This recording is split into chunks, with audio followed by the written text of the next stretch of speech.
Mul on ettepanek, et teeme ühe lühikese kohaloleku harjutuse. Sest see on ka ju elamise kire jaoks oluline osa, et märgata, et tegelikult kõik sündmused toimuvad ainult siin ja praegu, mitte kuskil mujal. Päris maailmas, see päris maailm tihtipeale saab kuidagi hägustatud meenutuste ja ettekujutustega, mis kõik võiks olla ja mis kõik oli. Aga tegelikult me saame ennast juhtida ainult siin ja praegu ja kirge tunda, seda elamise kirge tunda ainult selles hetkes, mitte kuskil mujal. Ja selleks istu sirgelt, mugavalt sirge seljaga ja sulge korraks silmad, kui võimalik on. Ja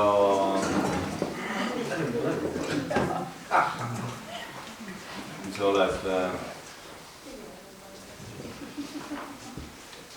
oled leidnud selle mugava asendi ja silmad sulgenud, siis vii tähelepanu oma hingamisele ja hinga ühe korra lihtsalt sügavalt sisse välja. Ja hoia tähelepanu hingamisel. Pane tähele, et hingamine saab toimuda ainult siin ja praegu. Hingamine on loomulik, sa ei pea selleks pingutama. Toimub justkui iseeneslikult. Vaata, kas sa hingad nina kaudu või suu kaudu. Kas see on lõdvestunud või kuidagi hinnapealne või hoopis pingutatud hingamine.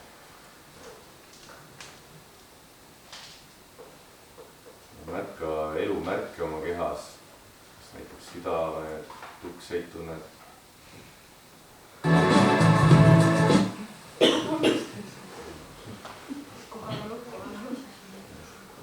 Hoia tegi challenge'i praegu, ikka püüa samal ajal olla kohal edasi.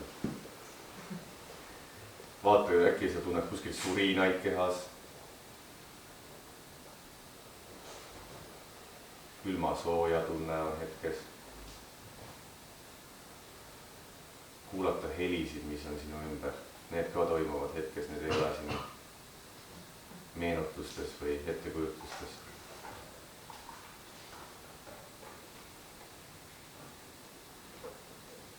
Pane tähele, et su keha toetub matile.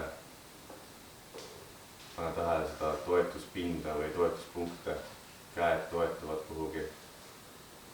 Ja see toimub ka hetkes.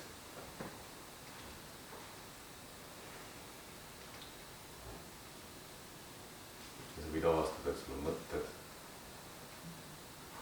Ja sa võid avastada, et sina ei ole sinu mõtted. Et sina saad neid mõtteid märgata.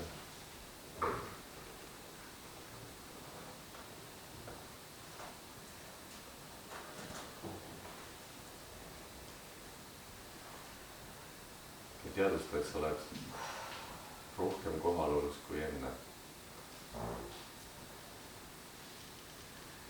Tee veel üks sügav sisse välja hingamine ja tule tagasi.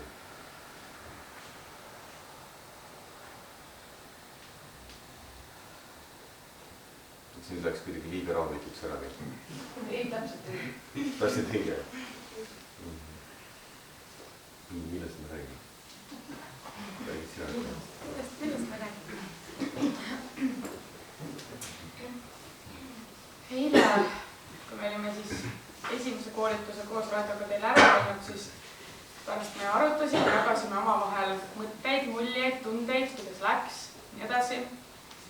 Ja siis ma ütlesin Raedole, et ma nii väga imetlen teda selle eest, kui palju tal on kogemusi, igasuguseid õppimisi, kursuseid käidud, reisimisi. Tal on selline teadmist ja tööriistapagas. Ma olin alguses, kui me tuttavaks saime isegi natuke kadeda peale selle pärast. Minul ei ole olnud nii palju aega seda kõike ahmata endasse, aga temal on tõesti. Ja tal ei ole mitte ainult lihtsalt teadmised, vaid ta ka rakendab seda kõike oma elus igapäevaselt. et ta ei ole selles mõttes selline koolitaja, kes räägib, aga ei tea päriselt, mida ta räägib, eks, et ei ole seda ise kogenud, sest ta elabki seda iga päev ja sellepärast ma seda imetlengi. Et tegelikult tema igapäevatöö on ju ettevõtetele ja juhtidele ja kollektiividele teha koolitusi, aga võt see vaimne pool ja enesejuhtimise, enesearengu pool, seda ta elabki. ja oota, ma tahtsin midagi veel öelda. Ja siis ütlen mina. Okei, oota. Ja täna nüüd see tantristlik maailmavaade, see on tegelikult väga suur osa, ütleks Raido elust, aga nüüd ka meie elust. Et mis ei puuduta ainult üldse mitte seksit. Kohe te, kes ei ole tantraga üldse kokku puutunud, te kohe kuulete, mis see tantra tegelikult on. See ongi elamise viis. Ja võt Raido täiega seda kehastab, et on õpetanud mulle nii palju, kuidas tulla rohkem kohale, kuidas rohkem nautida pisi asju, kuidas olla õrnuses, haavatavuses. Kõik need väiksed elemendid, eks me kohe hakkame sellest rääkima. Et sellepärast ma kutsusin ta täna just seda teemat rääkima, kuna siin peitub väga suur võti tervenemiseks ja Raido oskab inimestel seda kõike sõnadesse panna.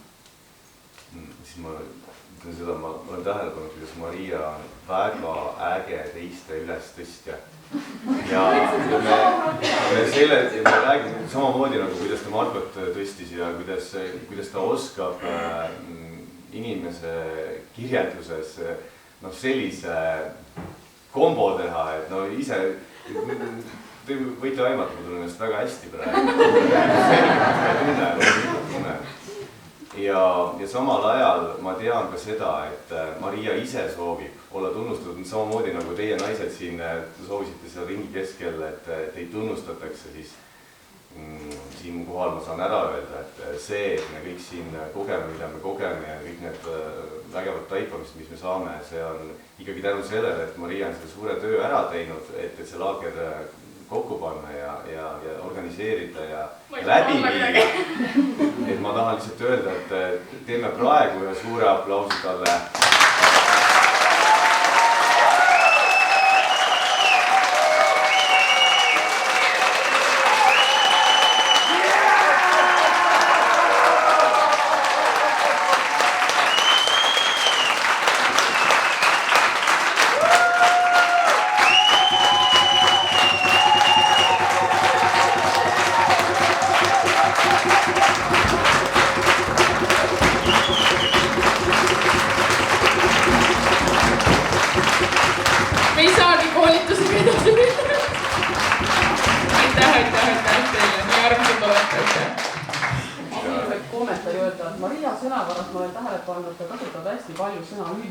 See on ülioluline, see on ülilahe, see on ülitähtis, sa oled ülitubli, ülisuper. Ülimina! Ülivõrdes. Ma arvan, et seda võiks nagu kõik natukene. Kusjuures Raido idee oli see elamise kirg tegelikult panna pealkirjaks, sest et tema märkas seda, kuidas minul on iga päev see elamise kirg nii tugev. Ja siis ma mõtlesin, aga teeme sellise laagri nagu, et Raido tõi selle välja. Lisaks sellele aplausile praegu, kui me siin õhtul hakkame ära minema, siis tooge talle välja, mis te siit saite.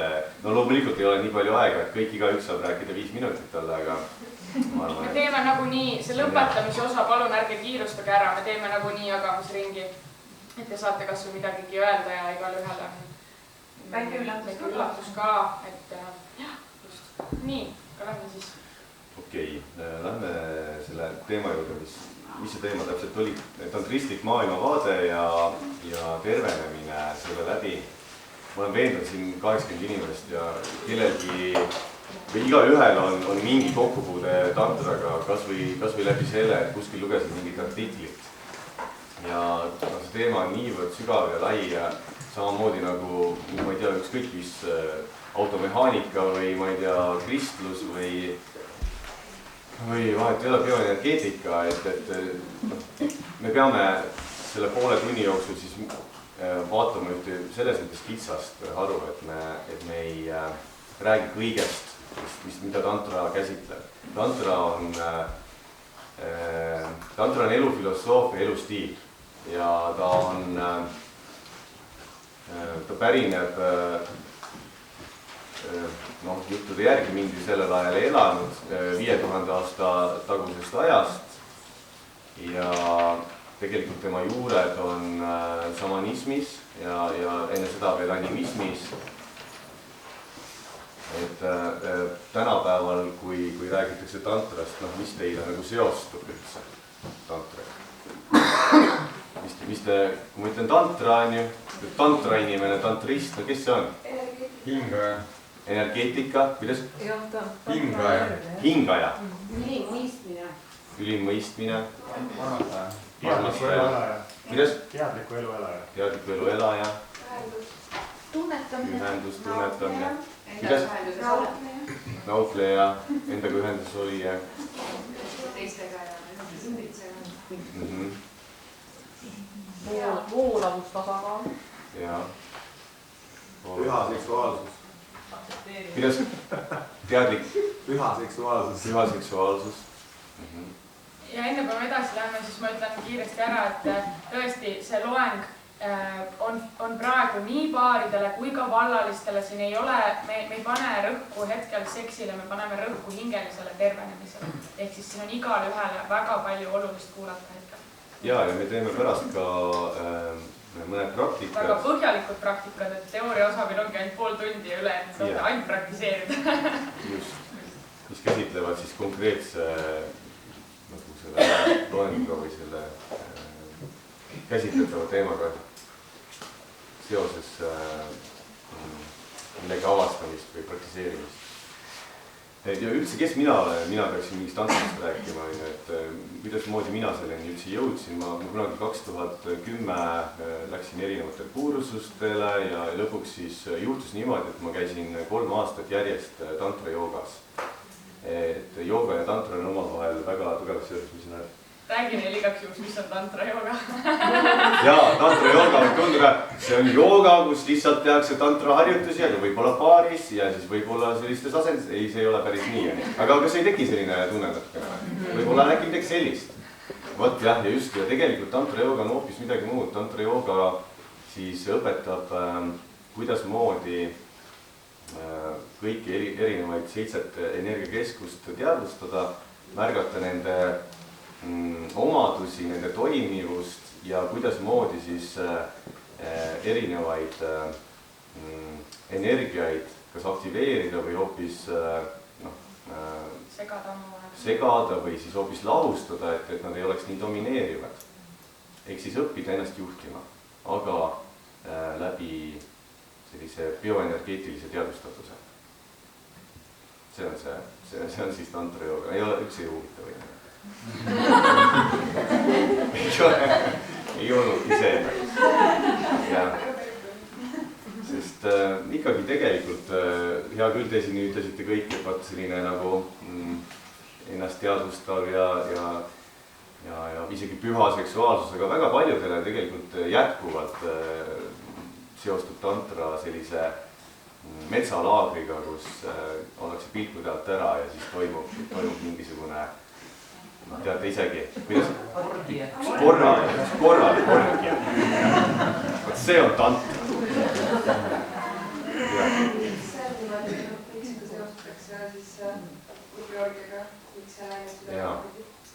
Tegelikult selle point on saanud alguse ilmselt kuskil 60-70-ndatest, kus olidki hillid, kes käisid Indias ja seal nad said mingid kogemused tantrast.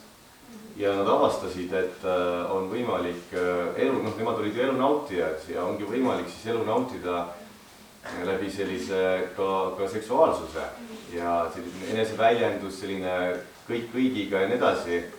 Ja siis lõpuks ühiskonnale jäi lihtsalt selline mulje ja selline seotus, aga tegelikult seda sügavamat tausta ei teatud igaüks niimoodi. No Eestis ilmselt on see sellest jäänud, et kui esimene tantralaager oli, siis ilmselt seal mingil osas läkski nagu käest ära, eks ole, siis olid Õhtulehes olid suured pealkirjad, on ju, et kuidas nagu selles suhtes, et mingisugune tantra värk on ju, ma tean, et minu õde näiteks sai sellest siukse trauma, kui keegi ütles mingisugune tantra kuskil, kus ta jooksis suures paduvirmus teisele poole, on ju. Väga äge, Heidi, et sa selle välja tood, sellepärast, et sellest on ka vaja rääkida. Sest kui me hakkame päris asjast rääkima, siis tuleks ka välja tuua see, mis on seal justkui see luulu seal kõrval või see kuulujutt seal kõrval. Ja ma arvan, et see, kuna see oli esmakordselt, kus paljud inimesed kuulsid seda sõna üldse, on ju, siis nagu kohe seostuski sellega, et nüüd on vaja lihtsalt seda tantrat teha natukene nagu siis inimestele nagu selgemaks, mis ta tegelikult on. Just, täpselt. Et tänapäeval mitte ei pea rääkima, mis on tantra, vaid mis ei ole tantra ja siis rääkima, mis on tantra. Sest muidu ikkagi kuskil kõlab see, et oi jah, ma olen kuulnud küll nendest asjadest, ma tean küll. Ja igal pool, ükskõik kus kohas, ka kristluses, ilmselt olete ju suurepäraselt kursis, juhtub igasuguseid asju, toimub igasuguseid asju. Seal, kus on mängus tsölibaatia, seal on mängus ka allasurumine, seksuaalenergia allasurumine ja seal on ka kuritarvitamine. Ja väga suur vari tegelikult. Ka spirituaalses maailmas on väga suured varjud, inimesed ei oska isegi ette kujutada seda. Ja miks siis tantra seostub hästi palju seksuaalsusega, sest kuigi tegelikult nagu selles päris tantra teaduses, teda võib nimetada lausa teaduseks, see seksuaalsus või seksuaalenergia kasutamise osakaal on väga-väga väike, võib-olla siis, ma ei tea, kes see oskab öelda, 5%, et nendest tekstidest, nendest tantra tekstides ei ole, kõik räägib ainult seksist. Aga mis te arvate ise, ma küsin teie käest, huvitav, miks tantra seostub seksiga? Okei, et seda saab niimoodi müüa. See on nagu selle põhiline laulu seksuaalenergia. Ja, et selle alus on, see toimivuse aluseks on seksuaalenergia. Naudingu kvaliteet. Inimestel puudub kõrgem või nagu see on laiem avaram vastuvõtmine, nad seostavad seda ainult nagu selle kehalise vastuvõtmisega. Saab ainult ka füüsiliselt tasandil vastuvõtmine. Füüsilisel tasandil vastuvõtmine, et see on siis see, mille järgi nad lähevad, sellest on puudus.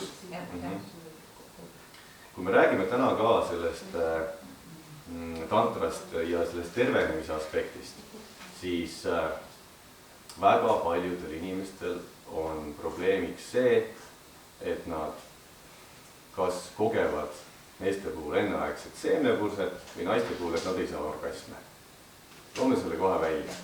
Ja kuna see on nii suur teema ja inimesed, kes lähevad nüüd tantraga tegelema, avastavad, et tegelikult seal on mingisugused olulised lahendusvõtmed ja seksuaalelu saabki mingi teatud tervenduse, siis kuskilt liigub info edasi ja lõpuks seostataksegi tantrat pigem ainult seksiga. See on see põhipoint. Ja kuidas teil tundub see? Ja samal ajal, tõesti, see on ainult üks väga pisikene osa. Aga kui inimesel saab see juba lahendatud, kas elamine pole mitte kirglikum? Loomulikult on. Kui inimene läheb selle probleemiga, tegelikult lahendab seda, mis tahe kõrva vahel niikuinii. Tegelikult nagu see, mis nagu see jutt, mis edasi läheb, see on nagu nii lahjendatud versioon sellest, millega inimene tegelikult tegeleb. Just. Nii, mis asi siis... Mis lahti läks? Kõigi pissi häda. Te jääte muidu kõik kaamerasse, ma ütlen. Kui te siit kõnnite läbi. Nii. Okei. Kusjuures, no sorry, et ma võib-olla ma ei peaks teatud asju välja ütlema.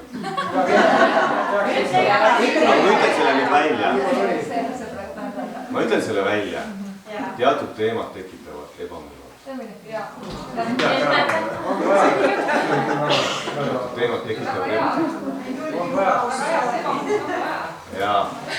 ebamugavust ja ma ei tea, mis nad iganes teevad siis, kes hakkab nihelema ja kes kuidas on ju. Aga nii on. Ja tegi kärmu ja.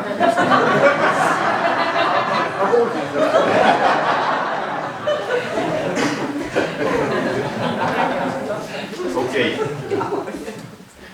Nagu ma ütlesin, tantra on elustiil, elufilosoofia ühtpidi, sa võid seda igapäevaselt rakendada mitte ainult oma voodielus, vaid ka tõesti, ma ei tea, mis iganes teistes aspektides.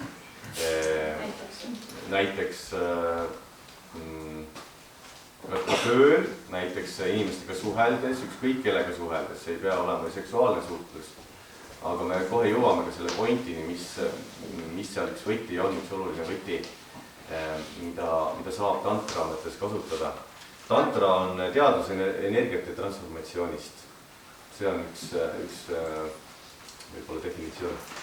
Ja mulle meeldis just see, et kunagi, kui Raido mulle siis seda defineeris, eks ju, mis on tema jaoks tantra, siis ta ütles sellise lause, et tantra on energiate segamine, et tavaline jäätise söömine ka segada energiat.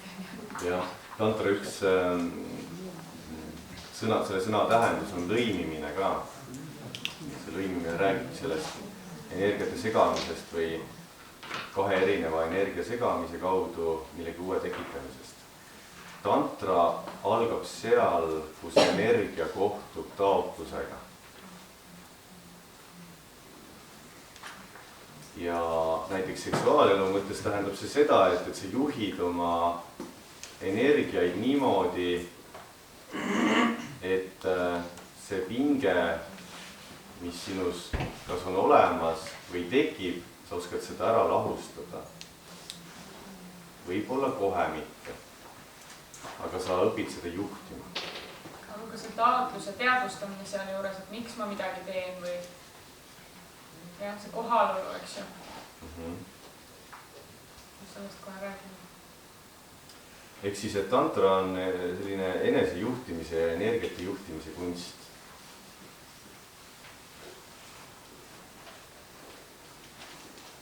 Hoopiski.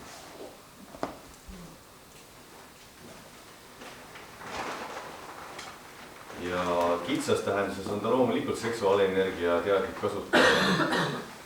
Samas ta on, kuna seksuaalenergia on väga võimas loomevahend, ka inimene ju, see saab sellest algust, siis pidid on kitsas tähenduses seksuaalenergia juhtimise teadlik kasutamine, aga ta on ka enda elu juhtimise selline teadlik rakendamine. Sest ma tahaks tuua mõne näite, et seksuaalenergiat me ei kasuta ju ainult seksis, seda loomise energiat. Me kasutame, näiteks mina kasutan seda laval, kui ma siin teiega suhtlen, täiega, kogu aeg. Eelmises laagris või üle-eelmises, ma ei mäleta enam, oli mul üks teine fotograaf veel ja ta kõrvalt ütles, millises seksuaalenergias sa oled, kui sa oled inimeste niimoodi. Siis ma hakkasin, mis tõesti kasutasid, Jaak nagu teadvustasid seda, eks ju. Et tõesti igal pool suhtlemises me tegelikult palju kasutame seda, mingis loomingus, igal pool me tegelikult kasutame kui millegi loomine. Ja kui ma käisin 3 aastat tantra joogas ja eelnev taust on bioenergeetika, ma olen mitu aastat tegelenud bioenergeetikaga, Paavoga koos alustasime, siis tegelikult ega mina küll ei saa enam nüüd üldse aru, et kus kohas bioenergeetika lõpeb ja kus kohas tantra algab, et nad ja lõpuks üldse, et kus kohas need piirid üldse mingitel teemadel on. Kõik on omavahel ju seotud. Mis on tantra puhul hästi oluline, nagu rakenduse mõttes? Lähme selle juurde.